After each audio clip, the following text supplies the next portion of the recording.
യഥാ തേ മോഹകലിലം ബുദ്ധിർവ്യതിതരിഷ്യത്തെ തഥാ ഗന്ധാസി നിർവേദം ശ്രോതവ്യസ്യ ശ്രുതസ്യ ച. അർജുന, എപ്പോഴാണോ നീ നിന്റെ ഈ മോഹം കൊണ്ടുണ്ടായ മറ, അതാണ് മോഹകലിലം. എന്താ മോഹം?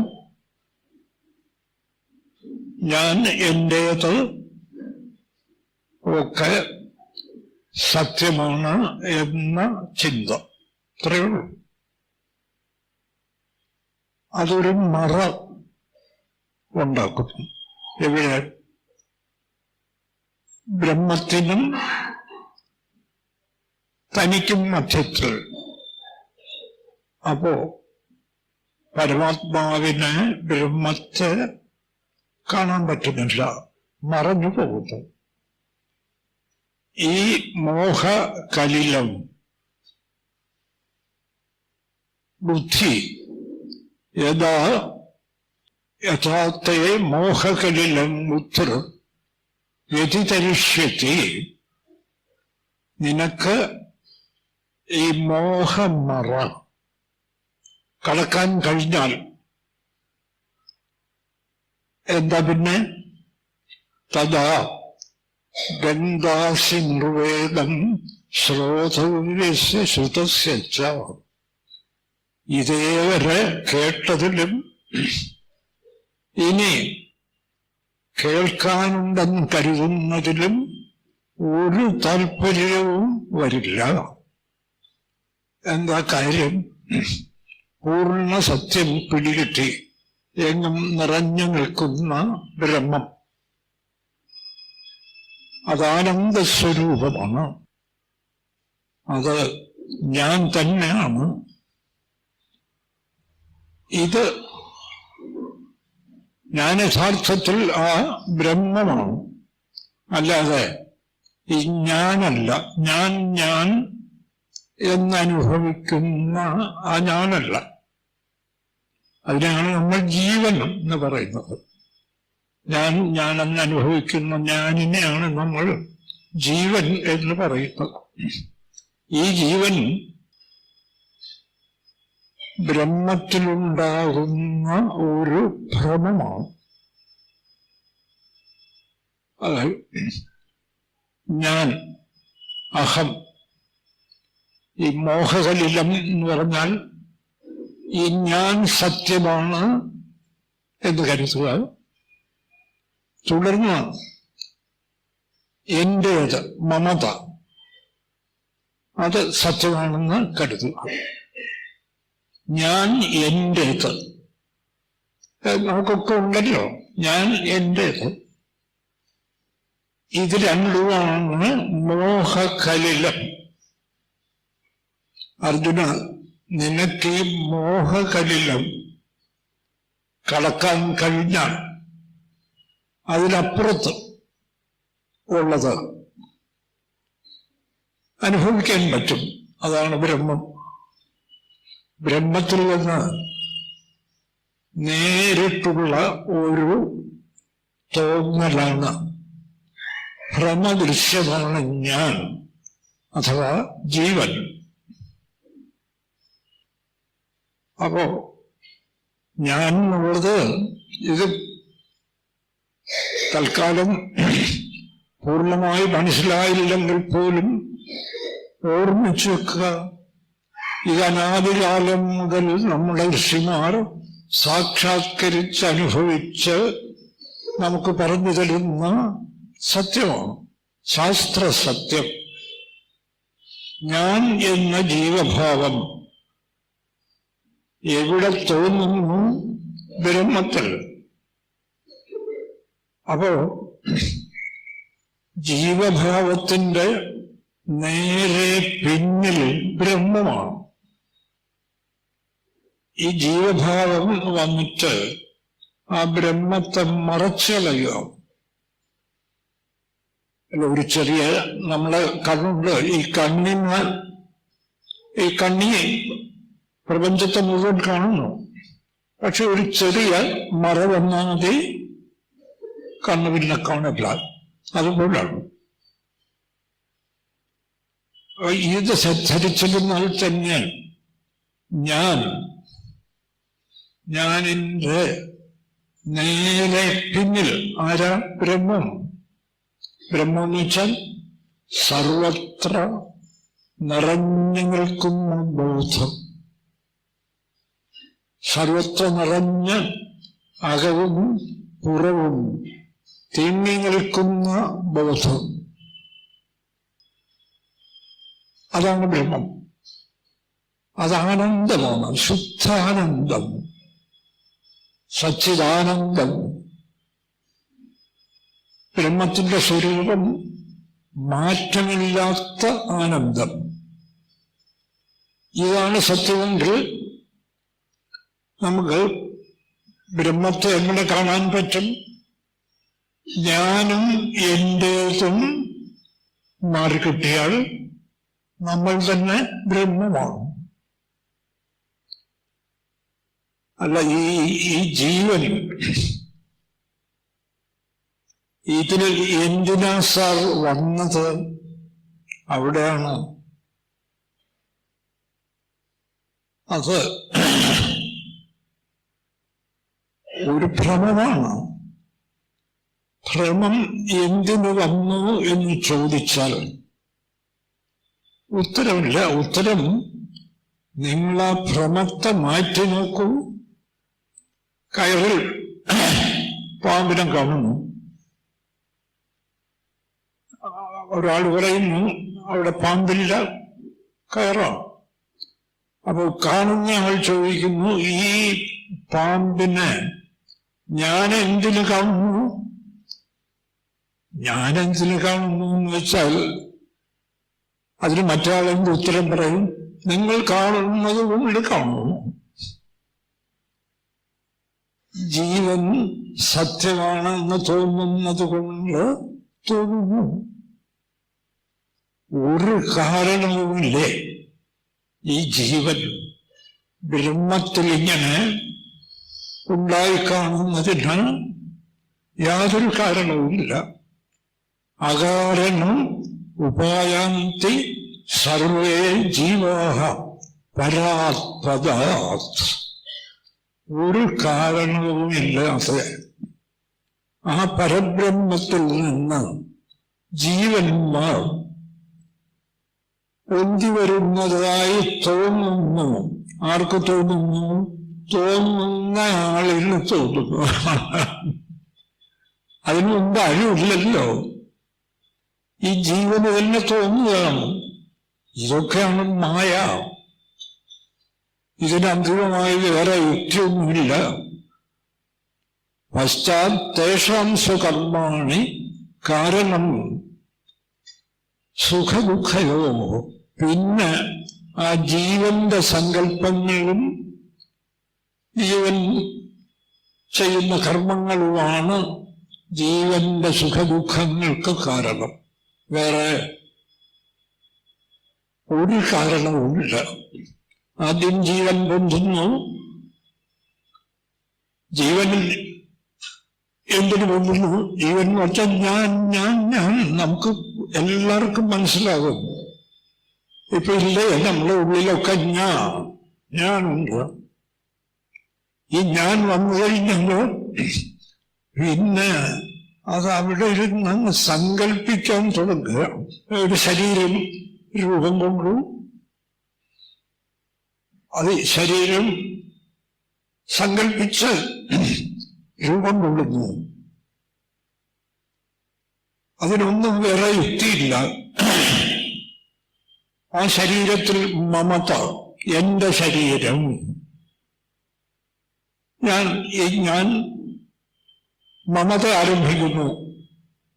ഈ രണ്ടെണ്ണമാണ് മോഹകലിലം. ഞാൻ എന്റേത്. അപ്പോ ശരീരത്തെ എന്റേതാണ്. പിന്നെ ഭഗവാൻ പറയുമ്പോൾ ബഹുശാഖാഹ്യനന്താശ്ച ബുദ്ധയഃ. ശാഖോപശാഖമായി പിരിയുന്ന അനന്തബുദ്ധികൾ. എന്റെ ശരീരം ഞാൻ ഇന്ന കുലത്തിൽ ജനിച്ചു, ഇന്ന ജാതിയാണ്, എനിക്കിത്ര സ്വത്തുണ്ട്, എന്റെ വീട്, പിന്നെ തുടർന്ന് ബന്ധങ്ങൾ, ഭാര്യ, മക്കൾ. അല്ല സാറ് എന്താ ഇതൊന്നും വേണ്ടെന്നാണ് ഇപ്പൊ സാറ് പറയുന്നത് എന്ന് ആര് പറഞ്ഞു? നേരെ മറിച്ച് ഈ സത്യം അറിയൂ. ബ്രഹ്മത്തിൽ നിന്നും ഞാൻ പൊന്തി കാണപ്പെടുന്നു. കയറിൽ സർപ്പമുണ്ടെന്ന് തോന്നുന്നു. ആ സർപ്പം എന്താണ്? കയറ് തന്നെ, വേറെ എന്ത് സർപ്പം? അതുപോലെ ബ്രഹ്മത്തിൽ നിന്ന് ഞാൻ, ജീവൻ, ബ്രഹ്മത്തിൽ തോന്നുന്നു. അപ്പൊ എന്താ ജീവൻ? വാസ്തവത്തിൽ ബ്രഹ്മം തന്നെ. അത് തോന്നുമ്പോഴും ബ്രഹ്മം തന്നെ. അതങ്ങില്ലാതായാൽ പറയാനുമില്ല. ഇനി ആ ഞാനിന്ന് ഒരു ശരീരമുണ്ടായി, വീടുണ്ടായി, നാടുണ്ടായി, ഒക്കെ ബ്രഹ്മം. കാരണം തുടക്കം ബ്രഹ്മത്തിൽ നിന്നല്ലേ, വേറൊന്നില്ലല്ലോ അതുള്ളത്.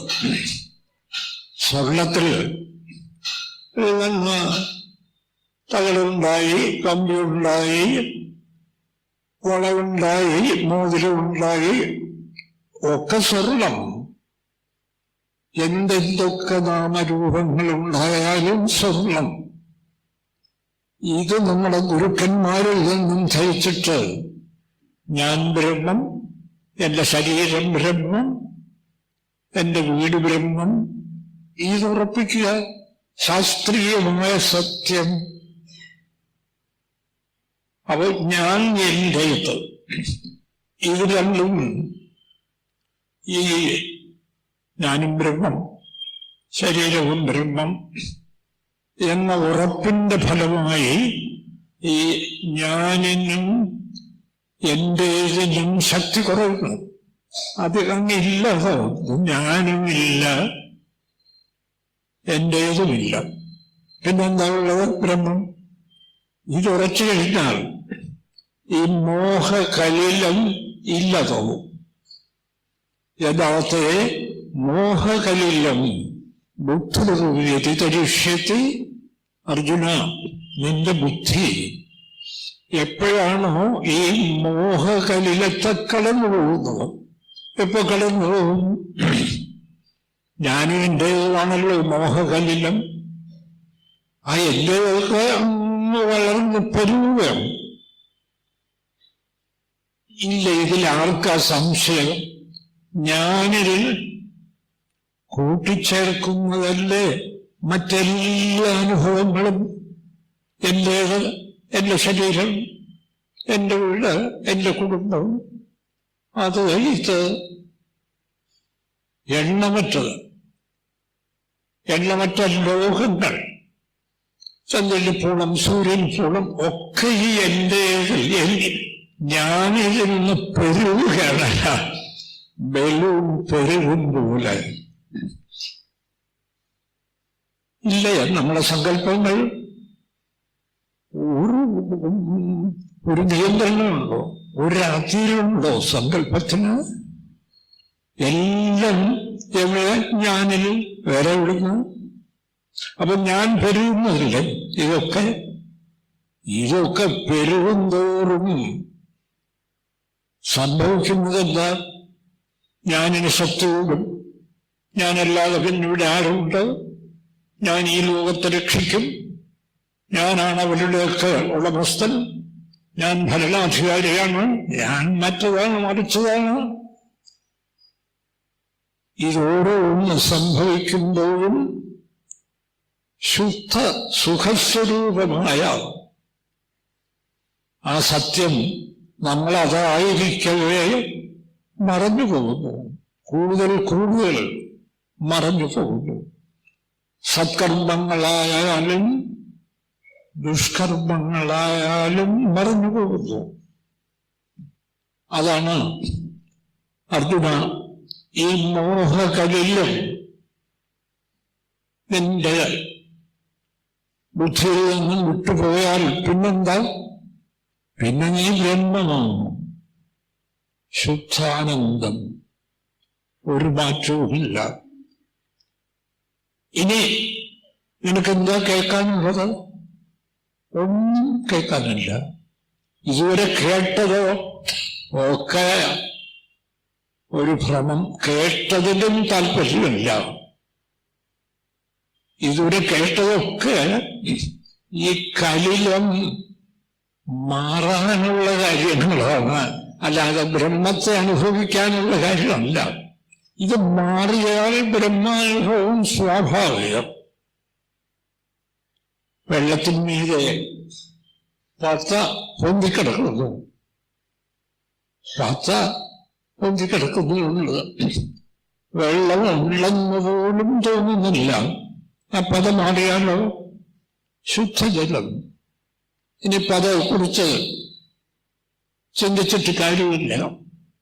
അതുകൊണ്ട് ഈ മോഹകലിലം മാറിയാൽ ഗന്ധാസി നിർവേദം ശ്രോതവും ശ്രുതസ്യ. നീ ഒരു താല്പര്യവും ഇല്ലാത്തവനായി ഭവിക്കും. എന്തിൽ? ഇതേവരെ കേട്ടതിൽ. ഇനി കേൾക്കാൻ പോകുന്ന കാര്യത്തിൽ പരമസത്യം, സൂര്യതുല്യം, ആദിത്യവിജ്ഞാനം പ്രകാശയത്തി എന്നല്ലേ ഗീത തന്നെ പറയുന്നത്. ആ സത്യം ഈ മോഹകലിലും ഒന്ന് മാറുമെങ്കിൽ സൂര്യതുല്യം പ്രകാശിക്കും. സൂര്യതുല്യം. അതൊക്കെ ആലോചിച്ച് നോക്കിയാൽ നമ്മളൊക്കെ വലിയ നഷ്ടമാണ് സഹിച്ചുകൊണ്ടിരിക്കുന്നത്. സൂര്യതുല്യം പ്രകാശിക്കുന്ന ശുദ്ധാന്തസ്വരൂപമായ വസ്തുവായിരിക്കവേ ഞാൻ എന്റേത് എന്ന ഈ രണ്ട് മോഹങ്ങളെയും വളർത്തി വളർത്തി വളർത്തി വളർത്തി എവിടെ എത്തുന്നു? അങ്ങനെ കർമ്മത്തിൽ മുഴുകി ഞാനിപ്പം ലോകം നന്നാക്കിയിട്ട് ഏത് ലോകത്തെ ആര് നന്നാക്കാനാണ് എന്ന് ഞാൻ തോന്നും വേണ്ടെന്നല്ല, അതൊക്കെ നടക്കട്ടെ. പക്ഷെ മായാമയമായ ഈ ലോകം ഇതെന്തെന്നോ എവിടെയെന്നോ ആർക്കും നിശ്ചയമില്ല. നന്നാക്കിക്കോളൂ. പക്ഷെ ആ നന്നാക്കുന്നത് പോലും ഒന്നും നന്നാക്കാനില്ല എന്നനുഭവിക്കാനാണ്. അല്ലാതെ എന്നെങ്കിലും ആർക്കെങ്കിലും ഈ ലോകം നന്നാക്കി സുഖിക്കാൻ കഴിയുന്നുണ്ടോ? ഒരിക്കലും സാധ്യമല്ല. പിന്നെന്തിനാ ഇവിടെ ഒന്നും നന്നാക്കാനില്ല. വിവേകാനന്ദസ്വാമിയും മറ്റും പറഞ്ഞതുപോലെ ആദ്യം വിവേകാനന്ദസ്വാമിക്ക് സ്വല്പം ലോകം നന്നാക്കിയാൽ കൊള്ളാമെന്ന് ആഗ്രഹമായിരുന്നു. പക്ഷെ അദ്ദേഹം ശാസ്ത്രീയമായി തന്നെ സത്യം അന്വേഷിച്ചാവാം. അത് നല്ല പിടി കിട്ടി. ഒടുവിൽ എന്ത് പറഞ്ഞു? ഒരു ശിഷ്യനെ വിളിച്ച് സമാധിയാകുന്ന ഏതാനും ദിവസം മുമ്പ് പറഞ്ഞത്, കുഞ്ഞെ, ഞാനില്ല, നീയില്ല, ജഗത്തില്ല. അദ്ദേഹത്തിന്റെ ശിഷ്യനുമായിട്ടുള്ള സംവാദം വിവേകാനന്ദ സാഹിത്യ സദസ്സങ്ങളിലൊക്കെ പ്രസിദ്ധീകരിച്ച 6ാമത്തെ വാള്യം 32ാം സംഭാഷണം വായിച്ചു നോക്കുക. കുഞ്ഞെ, ഞാനില്ല, നീയില്ല, ജഗത്തില്ല, പിന്നെ ഞാൻ മാത്രമേ ഉള്ളൂ. ഞാൻ മാത്രം, അത് ബ്രഹ്മം. ഞാനത് വ്യക്തമായി അനുഭവിക്കുന്നു. ഇതാണ് അദ്ദേഹത്തിന്റെ വാക്കുകൾ. നീയും അനുഭവിക്കുക, ചെരുവിലിറങ്ങി പറഞ്ഞ് നടക്ക്. കേൾക്കുന്നവർ കേൾക്കട്ടെ. പരമസത്യം എല്ലാവർക്കും കേൾക്കാൻ ക്ഷമ ഉണ്ടായി എന്ന് വരില്ല. കേൾക്കുന്നവർ കേൾക്കട്ടെ, അല്ലാത്തവർ കേൾക്കണ്ട. നീ തെരുവിലകം പറഞ്ഞു നടക്ക് എന്ന് പറയുന്നു വിവേകാനന്ദൻ. ഇതിന്റെ അർത്ഥം ഒന്നും വേണ്ടെന്നല്ല. ലോകം നന്നാക്കണ്ടെന്നല്ല, സാമൂഹ്യ പ്രവർത്തനം വേണ്ടെന്നല്ല, ചന്ദ്രനിൽ പോകണ്ടെന്നല്ല. ആര് പറഞ്ഞാലും അതൊക്കെ നടക്കും. പക്ഷേ ഇതിലൂടെ അറിഞ്ഞുകൊണ്ട് ചന്ദ്രന് പോവുക, ചന്ദ്രനില്ല. പിന്നെ എന്തിനാ സാർ പോകുന്നത്? ഒരു കളി, നാടകത്തിലൊന്നുമില്ല, എന്നാലും നടിക്കുന്നു. അങ്ങനെ മോഹകലിലം, യഥാർത്ഥ മോഹകലിലം. ഈ ഒരു ശ്ലോകം നടപ്പാക്കാൻ നോക്കുക. ഈ മോഹകലിലം എങ്ങനെ ഇല്ലാതാക്കും? ഞാനും ബ്രഹ്മം, എന്റേതും ബ്രഹ്മം എന്ന ശാസ്ത്രീയമായ കണ്ടുപിടുത്തം മനസ്സിനെ രാപ്പകൽ പഠിപ്പിക്കുക. രാപ്പകൽ അടുക്കളയിലായാലും പാടത്തിലായാലും യുദ്ധഭൂമിയിലായാലും ഒക്കെ നടക്കട്ടെ. അർജുനനോട് എന്താ പറയുന്നത്? സർവേഷു കാലേഷു മാമനുസ്മര. എന്ന് വെച്ചാൽ പരബ്രഹ്മത്തെ അനുസ്മര. അതേ ഉള്ളൂ. ഈ കാണുന്നതൊക്കെ ബ്രഹ്മം. യുദ്ധം ബ്രഹ്മപൂജ. ഭീഷ്മരും ബ്രഹ്മം, ദ്രോണരും ബ്രഹ്മം, ഞാനും നീയും അർജുന ബ്രഹ്മം. മാ അനുസ്മര യുദ്ധേച്ഛ. എന്നിട്ട് യുദ്ധം ചെയ്യൂ. അപ്പൊ ഇതാണ് വസ്തുത. അർജുന, ഈ മോഹകലിലം നിനക്ക് കടക്കാൻ കഴിഞ്ഞാൽ ഗന്ധാസി നിർവേദം താല്പര്യമില്ലായ്മ. അങ്ങേറ്റത്തെ താല്പര്യമില്ലായ്മയിൽ നീ ചെന്നെത്തും. എന്ത് താല്പര്യമില്ലായ്മ? കേട്ടതിലൊന്നിലും താല്പര്യമില്ല. ഇനി കേൾക്കാനുണ്ടെന്ന് മറ്റുള്ളവർ പറയുന്നതിലും താല്പര്യമില്ല. എന്താ? സർവത്ര അകവും പുറവും തിരി നിൽക്കുന്ന ഒരേ ഒരു സത്യം. ഇവിടെ അത്, അവിടെ അത്, എല്ലായിടത്തും അത് മാത്രം. നേരെ മറിച്ച് ഈ മോഹകലിലം ബാക്കി നിന്നാലോ? ഒന്ന് ആലോചിച്ചു നോക്കുക. ഞാൻ എന്റേത് ബാക്കി നിൽക്കുന്നു. ഇപ്പം നമ്മൾ പത്രത്തിലൊക്കെ കാണാറുണ്ടല്ലോ, ലോകത്തിന്ത്യയിൽ തന്നെ ലോകത്തിലേക്ക് വെച്ച് ഏറ്റവും വലിയ ധനികന്മാർ എത്രയോ പേർ. ആകെ ലോകം ധനികന്മാരെന്ന് വെച്ചാൽ എണ്ണിത്തിട്ടപ്പെടുത്താൻ പോലും കഴിയാത്ത ധനം. അവരിങ്ങനെയോ ഇത് വേണ്ടെന്ന് ആരും പറയുന്നില്ല. ധനമല്ല, എന്തു വേണോ എടുത്തോളൂ, ഈ സത്യം മറക്കരുത്. അതൊക്കെ ബ്രഹ്മം. വിരോധമില്ല. പക്ഷെ അതൊന്നും ഇല്ലെങ്കിൽ ഈ പണമെല്ലാം ഉണ്ടാക്കി എന്തെങ്കിലും തന്നെ വെച്ചല്ല. ഒരു ദിവസം മരിച്ചല്ലേ പറ്റൂ. ഉണ്ടാക്കിയ പണം അതൊക്കെ പിന്നെ കുടുംബാംഗങ്ങൾക്കൊക്കെ കിട്ടില്ലേ സാർ? അവരുടെ ഇതല്ലേ. മതി, എനിക്ക് മതിയായി, ഞാൻ ധന്യനാണ്, എനിക്കിനി യാതൊന്നും ആവശ്യമില്ല എന്ന് പൂർണ്ണ തൃപ്തിയോടുകൂടി ജീവിതം അവസാനിപ്പിക്കാൻ പറ്റുമോ? വളരെ നല്ലത്. എത്ര പണം വേണമെന്നുണ്ടായിക്കോളൂ. ഖഡ്വാങ്കനെ പോലെ നമ്മൾ കഴിഞ്ഞ ദിവസം ഖഡ്വാങ്കന്റെ കഥ പറഞ്ഞതല്ലേ? സ്വർഗം കൊടുക്കാമെന്ന് പറഞ്ഞു. തൽക്കാലം എനിക്ക് വേണ്ട. ഇതാണ്. ഇത് കിട്ടിയില്ലെങ്കിൽ ഞാൻ എന്റേത്. ഒന്നാലോചിച്ചാൽ എന്തെല്ലാം ബുദ്ധിമുട്ടുകളാണ് ഈ ഞാൻ എന്റേത്. ഭാഗവതവും മറ്റും ഞാൻ എന്റേത് എന്ന മോഹം ഉണ്ടാക്കി തീർക്കുന്ന കഥകളുടെ പരമ്പരയാണ് നമുക്ക്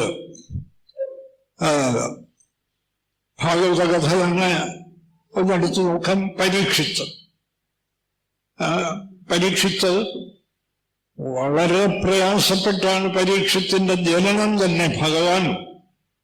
ഭഗവാൻ വളരെ കൗശലപൂർവം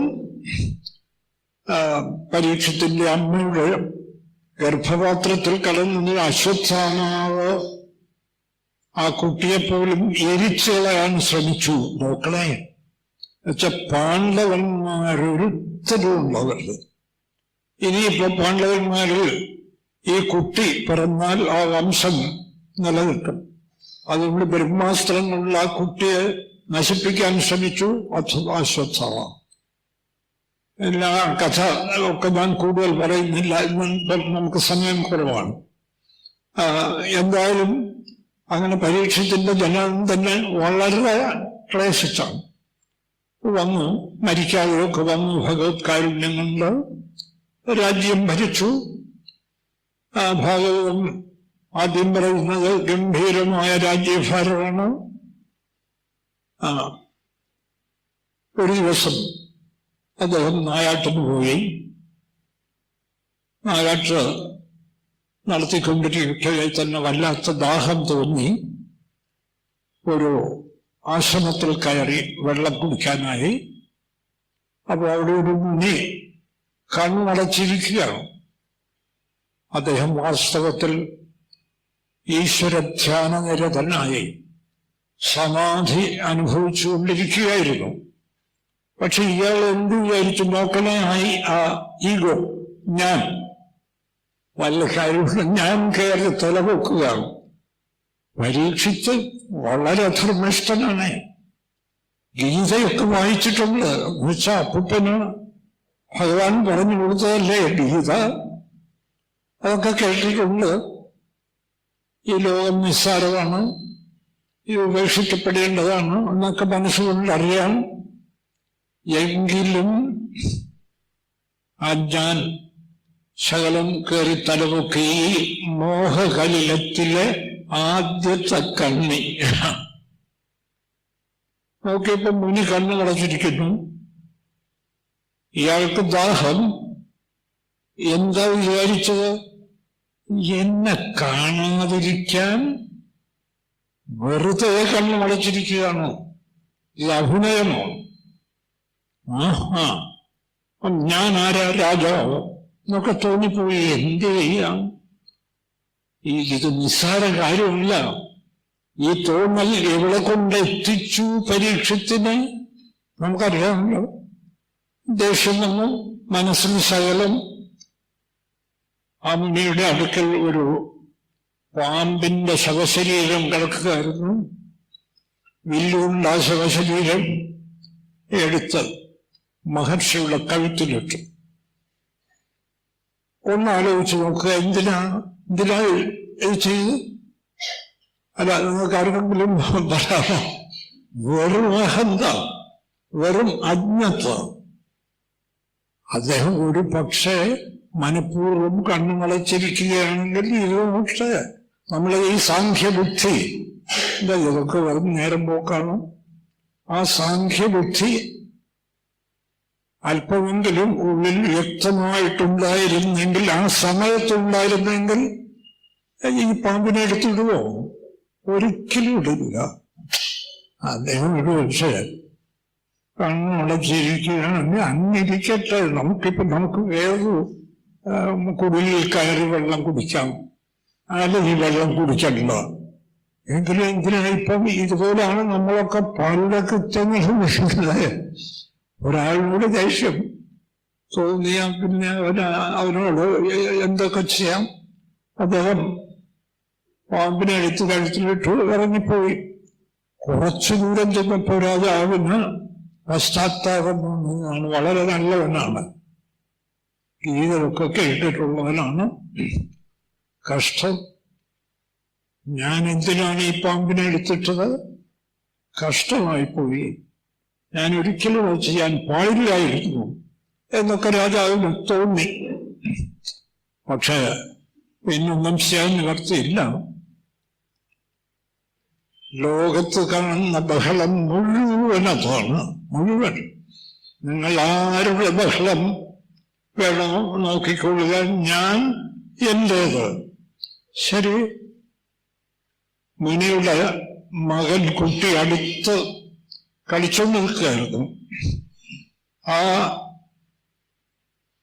ഇവിടെ നമ്മൾ പറയുന്നത് ആ മോഹകലിലം, പരീക്ഷത്തിന് മോഹകലിലം പൂർണ്ണമായി വിട്ടുകെട്ടിയിട്ടില്ല. ഈ കുട്ടി പറഞ്ഞു, ആലോചന പറഞ്ഞു, എടാ നിന്റെ അച്ഛന്റെ കഴുത്തിൽ ആ രാജാവുണ്ടല്ലോ പരീക്ഷിച്ച്, അയാള് ഒരു ചത്ത പാമ്പിനെ എടുത്തിട്ടിട്ട് പോയിരിക്കുക. ഈ കുട്ടി വലിയ സിദ്ധനാണ്. അപ്പൊ സിദ്ധി കൊണ്ടൊന്നും ഫലമില്ല എന്ന് തീർച്ചയാണ്. ഈ സമനില ഇല്ല, സമനില ഇല്ല, സാഖ്യബുദ്ധിയില്ല, യോഗബുദ്ധി ഉറച്ചിട്ടേ ഇല്ല. അതില്ലാതെ തന്നെ തപസ്സുകൊണ്ട് സിദ്ധി എന്ന് പറഞ്ഞാൽ ശപിച്ചാൽ നടക്കും. ഇയാൾ ഇത് കേട്ടിട്ട് നിലവിളിച്ചു നാം ഈ കുട്ടി. മറ്റ് കുട്ടികളുടെ മുമ്പിൽ വെച്ച് നിലവിളിച്ച് ഈ രാജാവിനെ ഒട്ടേറെ ശകാരിച്ചു. ശകാരിച്ചു എന്ന് വെച്ചാൽ വലിയ ശകാരമാണ്. പട്ടി ഗൃഹപാലനും അവന് നമ്മുടെ ആശ്രമത്തിൽ കടന്നു വരാൻ എന്ത് കാര്യം? അവനിവിടെ നിന്റെ അച്ഛനെ, എന്റെ അച്ഛനെ കണ്ടോ ഒക്കെ വരുന്നു, മോഹക്കലിലം എന്റെ അച്ഛനെ അപമാനിച്ചു, ഞാൻ വിടില്ല, ശപിക്കുക. 7-ാം ദിവസം തക്ഷകൻ കടിച്ചു മരിക്കും. നോക്കണേ, ഒരു ചെറിയ ഒരു നിമിഷത്തെ അഹം എന്തെല്ലാം സംഭവം പരമ്പരയെ ഉണ്ടാക്കുന്നു. ഇയാൾ ശപിച്ചു, ശപിച്ചിട്ട് അപ്പോ ഈ സമനിലയൊന്നും ലേശവും ഇല്ല ഈ കുട്ടിക്ക്. ഇപ്പൊ മനസ്സിലാവില്ലേ? സമനില ഉണ്ടായിരുന്നെങ്കിൽ ശപിക്കില്ല. നേരെ അച്ഛന്റെ അടുത്ത് വന്ന് ഉച്ചത്തിൽ നിലവിളിച്ചു. മുനി കണ്ണു തുറന്നു. അവിടെയാണ് കണ്ണു തുറന്നപ്പോ ഈ മകൻ ചൂണ്ടിക്കാണിച്ചു അച്ഛന്റെ കഴുത്തിൽ എന്താ കിടക്കുന്നത്. അദ്ദേഹം ദേഹു യാതൊരു ഭാവഭേദവും ഉണ്ടായില്ല. ഇടത് കൈകൊണ്ട് ആ പാമ്പിന്റെ മൃതശരീരം എടുത്ത് അങ്ങ് ഊറിട്ട് വെച്ചു. ഇതില് നീ എന്തിനാണ് ഈ നിലവിളിക്കുന്നത്? അല്ല, ആ രാജാവെന്ന് പറയുന്ന പട്ടി, ഇത് ഞാൻ പറയുന്നതല്ല, ഗൃഹപാലൻ എന്നാണ് പറയുന്നത്. നമ്മുടെ ആശ്രമത്തിൽ കടന്നു വന്ന അച്ഛന്റെ കഴുത്തിൽ ഈ പാമ്പിനെടുത്തിട്ട് ഞാൻ അവനെ വിടില്ല, ഞാൻ അവനെ ശപിച്ചു. 7-ാം ദിവസം തക്ഷകൻ കടിച്ചു മരിക്കും. അപ്പോഴാണ് മുനി പറയുന്നത് അദ്ദേഹത്തിന് ഒരു ഭാവഭേദമില്ല. എന്താ ഇതിലിപ്പോ ഒരു പാമ്പിന്റെ ശരീരവും പഞ്ചഭൂത നിർമ്മിതവും, നമ്മുടെയൊക്കെ ശരീരവും പഞ്ചഭൂത നിർമ്മിതം. കുറച്ചു നേരം അത് കഴുത്തിൽ കിടന്നു എന്ന് വെച്ച് എന്താ സംഭവിക്കും? ഒന്നും സംഭവിക്കാനില്ല. സമനില ഉണ്ടെങ്കിൽ ഒരു കുഴപ്പമില്ല. എന്തായാലും മകനെ, നീ ചെയ്തത് വലിയ അന്യായമാണ്. പരീക്ഷിത്ത് മഹാധർമ്മിഷ്ഠനും യോഗ്യനുമായ രാജാവാണ്. നീ അദ്ദേഹം രാജ്യം ഭരിക്കാൻ അദ്ദേഹം ഇല്ലെന്ന് വന്നാൽ നമ്മുടെ പ്രജകളുടെയൊക്കെ സ്ഥിതി എന്താവും? എന്തായാലും ശാപം ഫലിക്കും. വേറെ നിവർത്തിയില്ലല്ലോ. ഇനിയിപ്പോ ഒരൊറ്റ മാർഗമേ ഉള്ളൂ. ഒരാളിനെ പറഞ്ഞയച്ചു, ഈ വിവരം രാജാവിനെ അറിയിക്കണം. 7-ാം ദിവസം തക്ഷകൻ കടിച്ച് അങ്ങ് മരിക്കും. ഒരാളിനെ പറഞ്ഞയച്ചു. എനിക്ക് യാതൊരു ഭാവഭേദവും ഇല്ല, ഇതാണ് സമനില. ഒരു ഭാവഭേദം വെച്ചാൽ ഒരു കുഴപ്പമില്ലേ? ഈ കുഴപ്പമുണ്ടായാൽ പോലും സമനില തെറ്റുന്നില്ല. കുഴപ്പത്തിലെന്താ പരിഹാരം ചെയ്യാവുന്നത്? സമനില തെറ്റാതെ തന്നെ ആ പരിഹാരം ചെയ്യുന്നു. ഞാനിതൊക്കെ പറയുന്നത് നമ്മൾ ഈ കഴിഞ്ഞ ദിവസം തത്വബോധവും സമനിലയും, സാഖ്യബുദ്ധിയും യോഗബുദ്ധിയും അതൊക്കെ പ്രായോഗികമായി തന്നെ മനസ്സിലാക്കുക. എനിക്ക് വളരെ സന്തോഷം തോന്നി. ഇന്നലെ ആരോ എന്നോട് എന്ന് പറഞ്ഞു, സാർ ക്ലാസ് ഒക്കെ ഇല്ലാതെ എല്ലാവരും പോയി. പക്ഷെ എല്ലാവരും ഇതൊരു പ്രാക്ടിക്കൽ, അത് നമ്മൾ ഈ തിയറി മാത്രം പോകല്ലോ. ക്ലാസ് ഇല്ലാതെ ആ സമനില തെറ്റുമോ? ഇല്ല, ആർക്കും അങ്ങനെ തെറ്റിയില്ല. എല്ലാവരും സന്തോഷമായി തന്നെ മടങ്ങിപ്പോയി എന്ന് ഇന്നലെ ആരോ എന്നോട് പറഞ്ഞു. അപ്പൊ വളരെ സന്തോഷം തോന്നി. ഇത്രയൊക്കെ ഉള്ളൂ, നമുക്കാർക്കും പറ്റാത്ത കാര്യമൊന്നുമല്ല. എന്തായാലും രാജാവിനോട് പോയി പറഞ്ഞു, അങ്ങ് 7-ാം ദിവസം തക്ഷകൻ കടിച്ചു മരിക്കും. രാജാവിനും വലിയ ദുഃഖമൊന്നും തോന്നിയില്ല. വേളം, ഞാൻ വലിയൊരു തെറ്റ് ചെയ്തു. ഒരാവശ്യവുമില്ലായിരുന്നു ആ പാമ്പിനെ എടുത്ത് അദ്ദേഹത്തിന്റെ കഴുത്തിലിട്ടിട്ട്. എനിക്കിതൊരു അനുഗ്രഹമാണ്. അദ്ദേഹം ഖഡ്വാങ്കന് 2.5 നാഴിക ഇനി ശരീരം പോവാൻ സമയമുള്ളൂ എന്ന് മനസ്സിലായി. എനിക്കാണെങ്കിൽ 7 ദിവസം ഉള്ളത് തീരുമാനമായി. ഈ 7 ദിവസം കൊണ്ട് ഞാൻ ഈ മോഹകലിലം, നേരത്തെ നമ്മൾ പറഞ്ഞ ഞാൻ എന്റെ, അത് പൂർണ്ണമായും ഉപേക്ഷിച്ച് പരമാത്മപദം പ്രാപിക്കുന്നുണ്ട് എന്ന് തീരുമാനിച്ചു. അതോ വിഹായേവം അമംസലോകം വിമർശിതോ ഹേയതയാ പുരസ്താത് കൃഷ്ണാഘ്രിസേവാം അധിമന്യമാനഃ ഉപാവിശദ്പ്രായമർത്യനദ്യം. അത് തോന്നി. നേരോടൊരു നേരത്തെ ഇത് ശീലിച്ചിട്ടില്ലാത്ത ആളാണെങ്കിൽ ഇനി 7 ദിവസമേ ഉള്ളൂ എന്ന ശാപം കേട്ടാൽ ചിലപ്പോ 7 ദിവസമൊന്നും വേണ്ടിയില്ല, അപ്പം തന്നെ ഹാർട്ട് ഫെയിലായി അവിടെ വീണ്ടും മരിക്കും. പരീക്ഷത്തിന് അങ്ങനെ സംഭവിച്ചില്ല, നടക്കട്ടെ. അതോ വിഹായേലും അമംസലോകം തീരുമാനിച്ചു, ഞാൻ ഈ ലോകത്തെയും പരലോകത്തെയും വിടുന്നു. എന്തുകൊണ്ട് വിടുന്നു? ആ മോഹകലിലും പോകുന്ന പരലോകമില്ല, ഈ ലോകവുമില്ല. വിമർശിതവും ഹേയതയാ പുരസ്താ. പണ്ടേ തന്നെ ഞാൻ ഗീതയൊക്കെ വായിച്ച് ഈ പരലോകവും ഈ ലോകമൊക്കെ ഉപേക്ഷിക്കപ്പെടേണ്ടതാണ്. ജീവിച്ചിരിക്കുമ്പോൾ തന്നെ മനസ്സിൽ ഉപേക്ഷിക്കപ്പെടേണ്ടവയാണ്, അല്ല മരിച്ചിട്ടല്ല എന്ന് ഞാൻ നല്ലവണ്ണം ധരിച്ചിട്ടുള്ളൂ. വിമർശിതവും ഹേയതയാ പുരസ്താ. ഹേയതയ ഉപേക്ഷിക്കപ്പെടേണ്ടതാണെന്ന് ഞാൻ നിരൂപണം ചെയ്തറിഞ്ഞിട്ടുണ്ട്, വിചാരം ചെയ്തറിഞ്ഞിട്ടുണ്ട്. അതുകൊണ്ട് ഇനി എന്താ? കൃഷ്ണാഘ്രിസേവം അധിമന്യമാനഃ ഉപാവിശദ്പ്രായമർത്യനദ്യം. ഇനി 7 ദിവസം ഭഗവത് ചിന്ത മാത്രം. ആഹാരം പോലും വേണ്ട, വെള്ളം പോലും കുടിക്കില്ല. വെള്ളം സാറേ, അങ്ങനെയൊക്കെ ഇത് സാധ്യമാകുമോ സാറേ? നമ്മള് ഇവിടെ തന്നെ അടുത്ത കാലത്ത് വിനോദോജെ ഒടുവിൽ അങ്ങനെയാണ് വെള്ളം പോലും കുടിക്കാതെ. വലിയ പ്രൈം മിനിസ്റ്റർ ഇന്ദിരാഗാന്ധി പോയി അങ്ങൽപ്പം വെള്ളം കുടിക്കണം.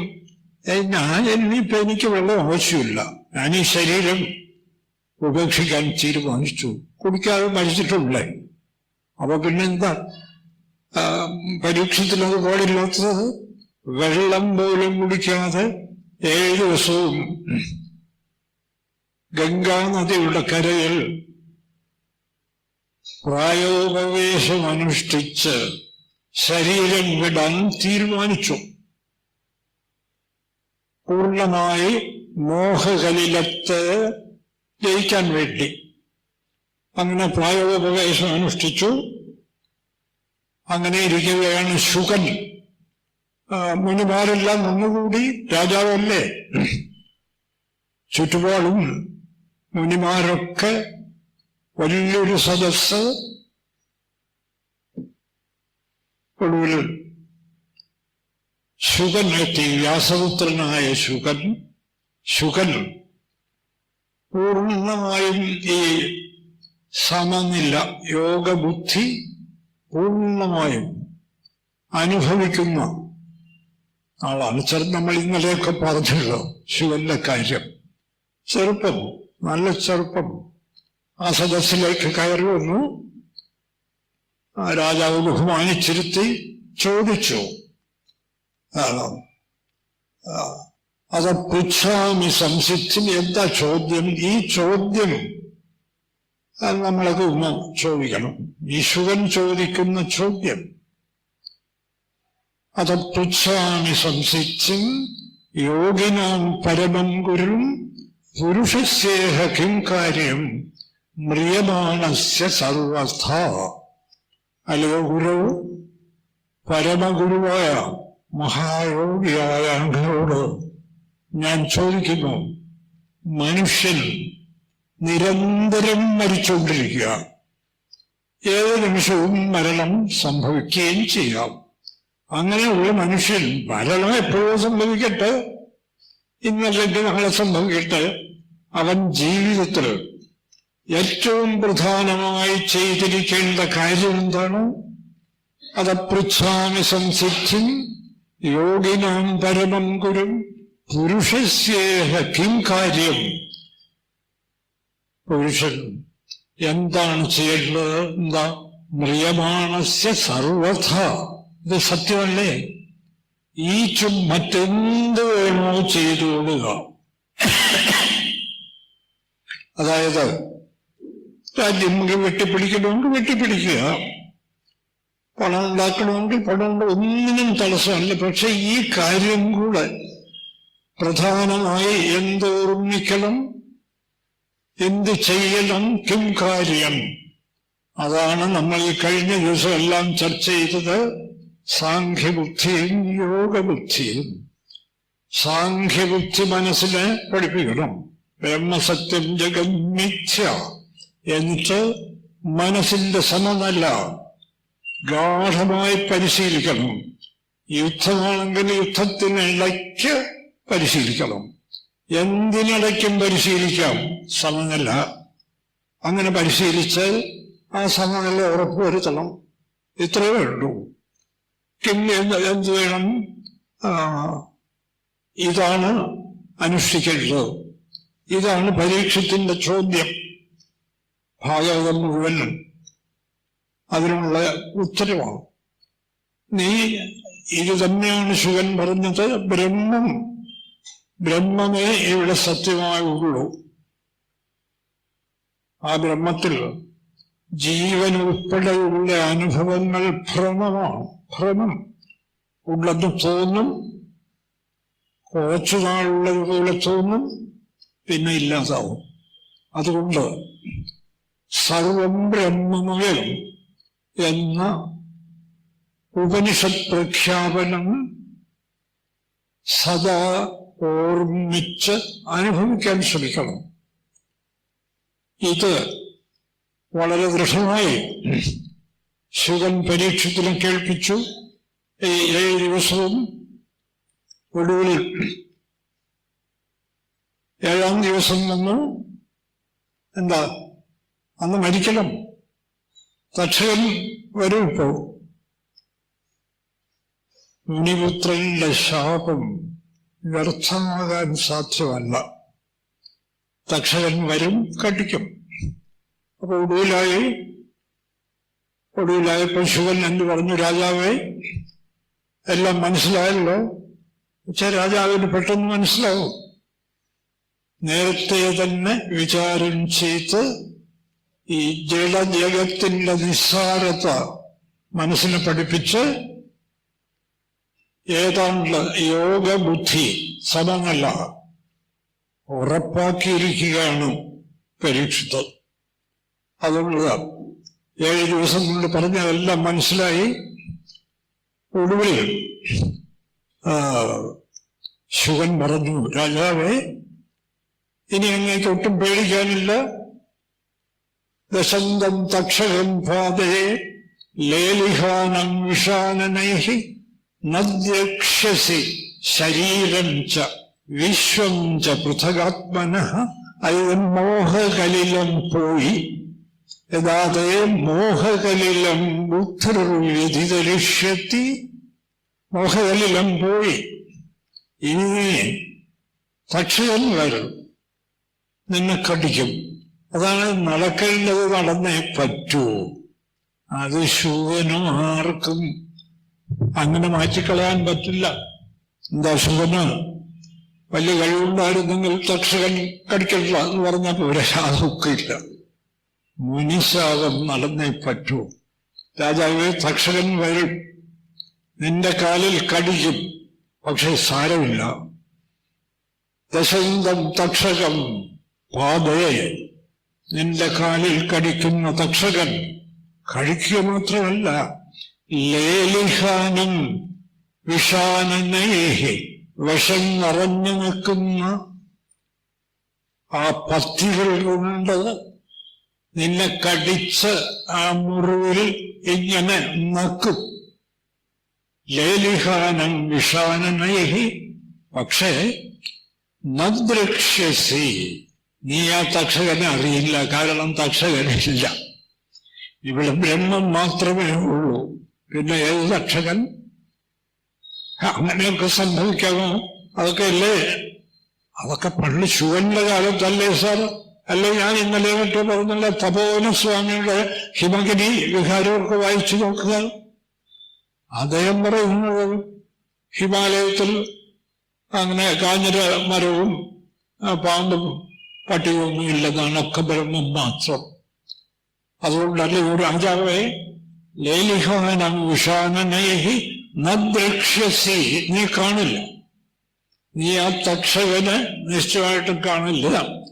നിന്റെ ശരീരം പോലും നീ കാണില്ല. ആണ് മോഹകലിലം പോയി. ഞാനും എന്റേതുമില്ല. നദ്രക്ഷ്യസി ശരീരം ച, എന്തിന്? വിശ്വം ച പൃഥഗാത്മനഃ, നീ എല്ലായിടത്തും ബ്രഹ്മത്തെ മാത്രമേ കാണൂ. ആത്മാവിന് അനന്തമായ ബോധം, ഇടതിങ്ങി നിൽക്കുന്ന ബോധം, നീ അത് മാത്രമേ കാണൂ. രാജാവേ, ഇനി ഒട്ടും പേടിക്കാനില്ല. തദ്രാജൻ മനുഷ്യേതി പശുബുദ്ധി വിമാം ജഹ്യേ, ഞാൻ മരിച്ചുപോകും എന്ന മൃഗബുദ്ധി, ചിന്തിക്കാൻ കഴിവില്ലാത്തവരാണ്. ഈ ലോകം എന്താണ്, ഞാനെന്താണ് എന്ന് ചിന്തിക്കാൻ കഴിവുള്ളവർ ആ സത്യത്തെ കണ്ടെത്തും.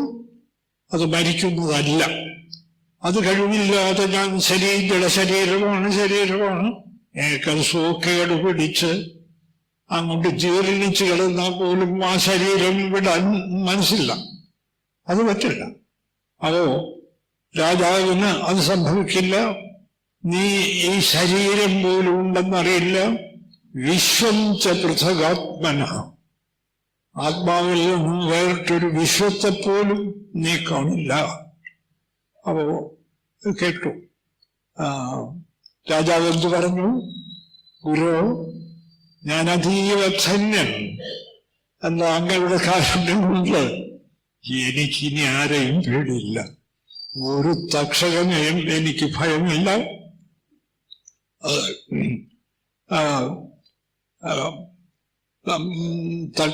മരണരോഗിയായ തക്ഷകൻ വന്ന് കടിച്ചോട്ടെ, നബിഭേമി, ഞാൻ ഭയപ്പെടുന്നില്ല. എന്തുകൊണ്ട്? പ്രവിഷ്ടോ ബ്രഹ്മനിർവാണം ഭവതാ ദർശിതം. ഞാനിപ്പോ ബ്രഹ്മനിർവാണം പ്രാപിച്ചിരിക്കുകയാണ്. അങ്ങ് കാണിച്ചു തന്ന ബ്രഹ്മനിർവാണം. അതുകൊണ്ട് എനിക്ക് തക്ഷകനെയും ആരെയും പേടിയില്ല. അജ്ഞാനം ച നിരസ്തമേ ജ്ഞാനവിജ്ഞാനനിഷ്ഠയാ. അജ്ഞാനവും പോയി. എന്താ ജ്ഞാനം? ഈ ജഡജഗത്ത് ഉള്ളതാണെന്ന് തോന്നൽ, അതാണ് അജ്ഞാനം. അത് പോയി. ഇവിടെ ഒരു ബ്രഹ്മസത്യം മാത്രമേ ഉള്ളൂ, മറ്റൊന്നുമില്ല. എനിക്കതിപ്പം നല്ല ഉറപ്പാണ്. അജ്ഞാനം ച നിരസ്തമേ ജ്ഞാനവിജ്ഞാനനിഷ്ഠയാ. ഈ ജഗത്ത് എന്താണെന്ന് ഞാൻ ഉള്ള തിയറി ഞാൻ ആദ്യം ഉറപ്പിച്ചു. ഇപ്പൊ വിജ്ഞാനം അനുഭവിക്കുന്നു ഞാൻ. അതുകൊണ്ട് എനിക്ക് അങ്ങനെ തക്ഷകനൊന്നും ലേശവും പേടിയില്ല. ജ്ഞാനവിജ്ഞാനനിഷ്ഠയാ ഭവതാ ദർശിതം ക്ഷേമം പരം ഭഗവത പദം. അല്ലയോ മഹർഷേ, അങ്ങ് ആ പരമമായ സത്യപദം എനിക്ക് കാണിച്ചു തന്നു. ഇനി ഞാൻ ആരെ ഭയപ്പെടാനാണ്? അതുകൊണ്ട് എനിക്കൊരു ഭയവുമില്ല. ശുഗന് സന്തോഷമായി. ശുഗൻ രാജാവിനോട് യാത്ര പറഞ്ഞ് അവിടെ നിന്നും പിരിഞ്ഞു. രാജാവാകട്ടെ പ്രാക്കൂലയെ ബർഹിഷ്യാസീനോ ഗംഗാതീരത്ത് കുശപ്പുല്ലുകൾ വിരിച്ച് ഗംഗയുടെ കിഴക്കേ തീരത്ത് പ്രാക്കൂലയെ ബർഹിഷ്യാസീനോ ഗംഗാകൂല ഉദന്മുഖ വടക്കോട്ട് തിരിഞ്ഞിരുന്ന്. ഇതൊക്കെ എന്തിനാ സാർ? അങ്ങനെയൊക്കെ അങ്ങിരുന്നു, അത്രേ ഉള്ളൂ. അത് എന്തിനാണ് ചോദിക്കരുത്. പ്രാക്കൂലെ ബർഹിഷ്യാസീനോ ഗംഗാകൂല ഉദന്മുഖ വടക്കോട്ട് തിരിഞ്ഞിരുന്ന്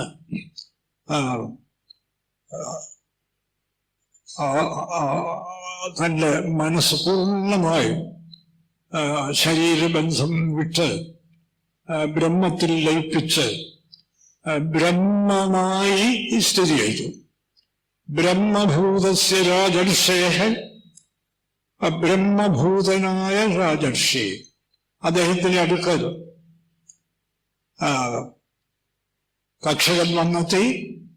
ബ്രഹ്മഭൂതസ്യ രാജർഷേഹ ദേഹോ, അദ്ദേഹത്തിന്റെ ദേഹം അഹി ഗരളാഗ്നിന ഒന്ന് കടിച്ചു. ഒന്നും അറിഞ്ഞില്ല. ആ വിഷാഗ്നിയിൽ ബഭൂവ ഭസ്മസാത്, അത് തികച്ചും ഭസ്മമായി മാറി. പശ്യതാം സർവദേഹിനാം, സകല ലോകവും നോക്കി നിൽക്കെ ആ രാജാവിന്റെ ശരീരം ഭസ്മമായി മാറി. അങ്ങനെ പരീക്ഷിത്ത് ബ്രഹ്മപ്രാപ്തി നേടി. ഇതാണ് മോഹകലിലം പോയാലുള്ള സ്ഥിതി. പരീക്ഷിച്ച് 7 ദിവസം കൊണ്ട് ആ മോഹകലിലം മാറ്റി. ബ്രഹ്മാനുഭൂതി, സർവം ബ്രഹ്മമയമാണെന്ന് മനസ്സിനെ പഠിപ്പിക്കുക. അത് ഉറച്ചുറച്ചു വരുംതോറും മറ്റാരുടെയും സഹായം വേണ്ട. ബ്രഹ്മാനുഭൂതി ഉള്ളിൽ തെളിയും. എങ്ങനെ തെളിയും?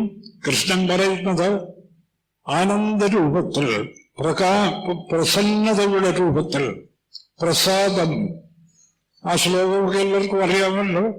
രാഗദ്വേഷവിയുക്തസ്തു വിഷയാനിന്ദ്രിയശ്ചരൻ ആത്മവശ്യർ വിധേയാത്മാ പ്രസാദമധിഗച്ഛതി. ഉള്ളിലെ പ്രസന്നത. പ്രസാദേ സർവദുഃഖാനാം ഹാനി. ഈ പ്രസാദം എന്നുവെച്ചാൽ സാഖ്യബുദ്ധിയും യോഗബുദ്ധിയും അനുഭവിക്കുന്നതുകൊണ്ടുള്ള പ്രസാദം കിട്ടിക്കഴിഞ്ഞാൽ സകല ദുഃഖങ്ങളും തീരുന്നു. സകല ദുഃഖം. പ്രസന്നചേതസോഹ്യാസു ബുദ്ധിപരിവതിഷ്ഠത്തെ. പ്രസന്നചേതസ്സിന് ബുദ്ധി കളിവാടി നിൽക്കും. എന്ത് തീരുമാനമെടുക്കണം? ഇതാ ഞാൻ ഇവിടെ ഉണ്ട്, പറഞ്ഞോളൂ. ഈ ബ്രഹ്മ അനുഭവം നമുക്കൊക്കെ സാധിക്കും. രാഗദ്വേഷം കുറച്ച് കാണുന്നതൊക്കെ ബ്രഹ്മമാണ് എന്ന് മനസ്സിൽ ഓർമ്മിക്കുക. മറ്റാരോടും പറയണ്ട. കാലത്തെ എണീറ്റ് ജോലി തുടങ്ങുന്നതിന് മുൻപ് ഓർമ്മിക്കുക. ഈ ബ്രഹ്മാനുഭവം എന്താ? ബ്രഹ്മാനുഭവത്തെക്കുറിച്ച് പറഞ്ഞാൽ സ്നാതം തേന സമസ്ത തീർത്ഥസലിലയെ. ഒരു നിമിഷം ഈ ബ്രഹ്മാനുഭവത്തിൽ മനസ്സുറക്കുമെങ്കിൽ പിന്നെ ഉറച്ചുള്ളൂ. അയാൾ ഈ ലോകത്തുള്ള സകല തീർത്ഥങ്ങളും ആടിക്കഴിഞ്ഞിരിക്കുന്നു. സ്നാതം തേന സമസ്ത തീർത്ഥസലിലയെ. സർവാവിധത്താവൻ ഈ ഭൂമി മുഴുവൻ അയാൾ ദാനം ചെയ്ത് കഴിഞ്ഞിരിക്കുന്നു. യജ്ഞാനാം ചരിതം സഹസ്രം. ആയിരക്കണക്കിന് യാഗങ്ങൾ ചെയ്ത് കഴിഞ്ഞിരിക്കുന്നു. യജ്ഞാനാം ജഗതം സഹസ്രം അഖിലാദേവാശ്ച സംപൂജിതാഹ. എത്ര ദേവന്മാരുണ്ടോ അവരെ ഒക്കെ പൂജിച്ച് കഴിഞ്ഞിരിക്കുന്നു. സംസാരാച്ച സമുദ്രതാസ്വ പിതര. തന്റെ സകല പിതൃക്കളെയും സംസാരത്തിൽ നിന്നും മോചിപ്പിച്ചു കഴിഞ്ഞിരിക്കുന്നു. ത്രൈലോക്യപൂജ്യോപ്യസോ. 3 ലോകത്തും അവൻ പൂജ്യനായി ഭവിക്കുന്നു. യസ്യ ആർക്കാണോ ബ്രഹ്മവിചാരണേ ക്ഷണമപി സ്ഥൈര്യം. ഈ ബ്രഹ്മവിചാരത്തിൽ ഒരു നിമിഷമെങ്കിലും സ്ഥിരത മനഃപ്രാപ്തിയാകാതെ ആരുടെ മനസ്സിലുണ്ടാകുമോ അവർക്കിതൊക്കെ സാധ്യമാവും. നമ്മൾ ഇതൊക്കെ പേടിച്ചാണല്ലോ ഇപ്പൊ ദേവന്മാര് കോപിക്കുമോ അല്ലെങ്കിൽ പിതൃക്കൾക്ക് ബുദ്ധിമുട്ട് വരുമോ? ഒന്നും പേടിക്കണ്ട. ഈ ബ്രഹ്മവിചാരം സ്വായത്തമാക്കൂ. ഒരു പ്രയാസമില്ല. ആരും അറിയണ്ടെങ്കിൽ അറിയണ്ട. ഉള്ളിൽ കാണുന്നതൊക്കെ ബ്രഹ്മമാണ്. ഇവിടെ കാണുന്നതൊക്കെ അതിന്നതൊന്നുമില്ല, ഇന്നാടുന്നില്ല, ഇന്നടത്തുന്നില്ല, ഇന്നപ്പോഴെന്നില്ല. ഒക്കെ ബ്രഹ്മമാണ് എന്ന് മനസ്സുകൊണ്ട് ഉറപ്പിക്കുക. അതിപ്പോ അനുഭവമില്ലല്ലോ സാർ. ആചാര്യസ്വാമികൾ പറയുന്നത് നിങ്ങളിത് ഉള്ളിൽ ഉറപ്പിക്കൂ. ഇല്ലാത്ത വസ്തു പോലും ഭാവന കൊണ്ട് ഉള്ളതായിത്തീരുന്നു. അപ്പൊ പിന്നെ എങ്ങും ഇടതും നിറഞ്ഞു നിൽക്കുന്ന ഈ ബ്രഹ്മം അനുഭവപ്പെടാതിരിക്കുമ്പോൾ ചുമ്മാ ഇത് ബ്രഹ്മമാണ് എന്ന് മനസ്സിനെ പഠിപ്പിക്കൂ. എല്ലാം വശപ്പെട്ട് കിട്ടും. ഇതാണ് ഈ ബ്രഹ്മവിചാരത്തിന്റെ മഹത്വം. അതാണ് കൃഷ്ണൻ പറയുന്നത്. മോഹകലിലം അർജുന പോയാൽ പിന്നെ കേൾക്കാനൊന്നുമില്ല, കേട്ടതിലും ഒന്നുമില്ല. എല്ലാം ഇവിടെ അവസാനിക്കുന്നു. അതുമാത്രമാണ് പരമസത്യം. ആ പരമ സത്യത്തോടടുക്കാൻ ജഗദീശ്വരൻ നമ്മയൊക്കെ സഹായിക്കുമാറാകട്ടെ. നമസ്കാരം.